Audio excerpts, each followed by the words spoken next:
This is the GSD podcast, and this is your host, Jeff Kushmerek.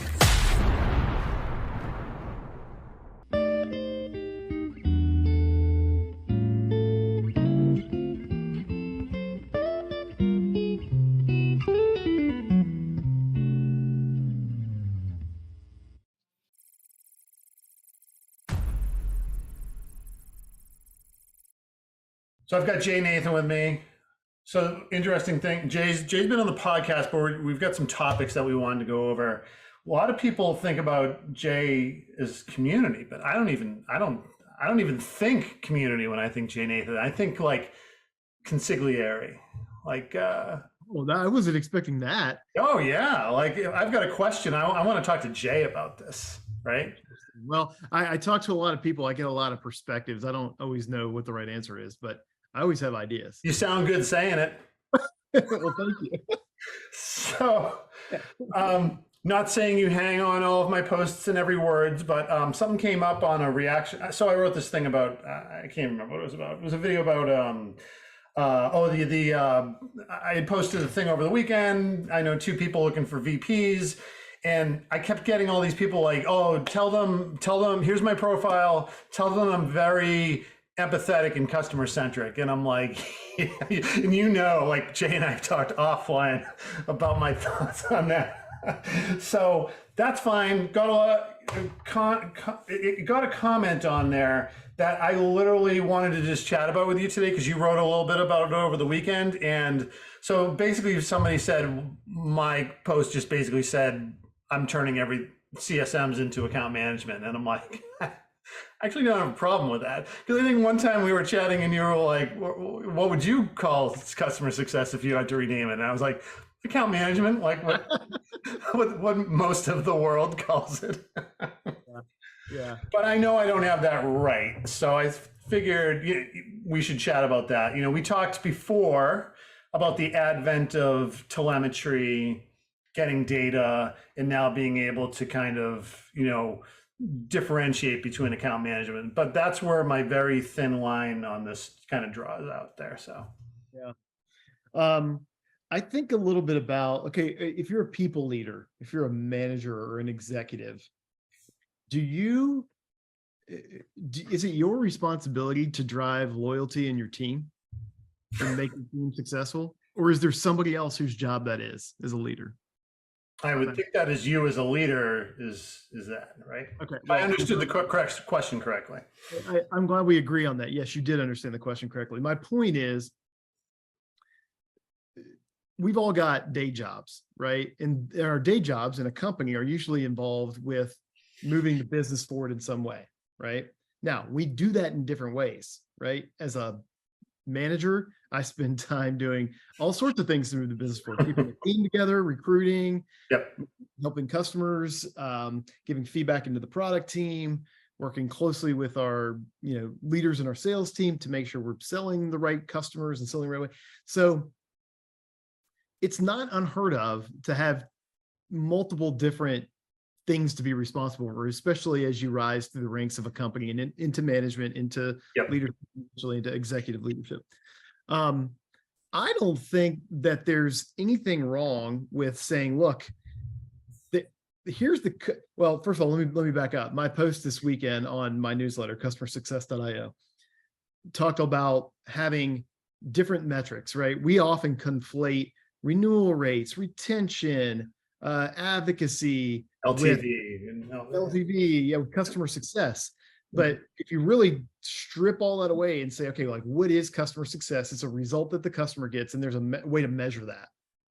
Okay, you may use proxy measures, usage in the application, or outcomes that you can see in the data, like you just referenced, so you can see the telemetry. There's some proxy metric there for what does success look like for the customer. If you don't have that, then there's another way to do it, which is you have a conversation with the customer. Back in the old days, which is what I used to have to do, which is like, hey, how's it going with our product? What have you seen? Right. I mean, that is, it's tougher. It doesn't scale as well because you can't react at scale. You don't know, you have to talk to everybody to figure out if they're in good shape or not. But I digress, right? So the point is, if we're measuring customer success, we're measuring metrics that are specific to the outcomes that the customer is looking. We're measuring customer results independently of all that other stuff. Now, we have to believe that if the customer results are positive, it's going to positively impact renewal rate, retention rate, our expansion rates, advocacy, all those things that we tend to measure our CSMs by. But the CSMs really have a little tiny bit of control over that in the big scheme of things. Look at how many businesses that we sell to, that all companies sell to in this market, that are contracting right now, or that are cutting costs and tightening and consolidating their tech stack. CSM doesn't have any control over that, right? But the whole company does. How we construct the offerings, how we take them to market, how we ensure that the product is keeping up, and not just keeping up, but innovating to help the customer hit their customer success metrics. Our renewal metrics follow, right? So I guess my only point in bringing up the employee thing is like, yeah, you have to think in two different ways about multiple goals. Now, you probably can't have 5 or 6 different goal metrics. You probably only have 2, maybe 3, right? But as an executive, it's my responsibility to maintain an engaged and healthy team. And I also have to deliver business outcomes, and I also have to make my customers successful. Yep. So I say all that to say, why do we add a new role into the mix when we have a lot of people that are assigned to these accounts and working with our customers already? Let's just instill the right behaviors and activities into their work and make it part of their function to drive those customer outcomes. That works in different ways for different companies. Some companies may need a dedicated success manager. I'm not saying do away with success managers, but the model and the way that's set up is going to be very specific to your business. And there's probably a handful of different macro models to choose from when you're trying to figure that out. Yeah, no, I hear you. I had a similar type of response where a friend of ours posted something about like, oh, we have to do away from white glove service. And I'm like, well, not all the time, right? If I'm a company that sells mostly 100K ARR contracts, and then suddenly somebody comes in at 2.1 million, like, I'm flying down there. I'm bringing a tray of food. I'm walking everybody. The routine. Like, they are white glove to death. All right, absolutely. Oh yeah, and I mean that size of we have some of those larger accounts at Higher Logic, and they have teams, right? I mean, they're big enough to where they have teams assigned to them, and that's part of the service model. Yeah. But even with 100K deals, right? You're going to have probably somebody that's more dedicated, more allocated to them than other accounts, right? Because it's a little higher touch. Now, that doesn't mean that you don't put scaled programs in place, enablement, training, best practices, like we always talk about through community. I could go about that for hours, but you put those programs in place as well, because the customer needs to feel more than just the CSM, especially they need to feel like they're being supported by the entire business, not just one person. So let's do this, right? You used to have a consulting company, right? Imagine you were still in that role. You go in and you're looking at a company, right?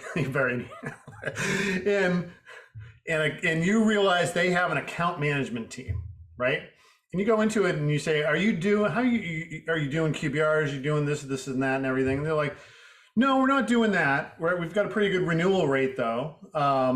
But we could do a little bit more of that. You're right. But then you find out like, they're having conversations with the customer, but maybe they're more like the steak dinner type of variety and things like that, right? But they have a function there. It's called account management. You got a team.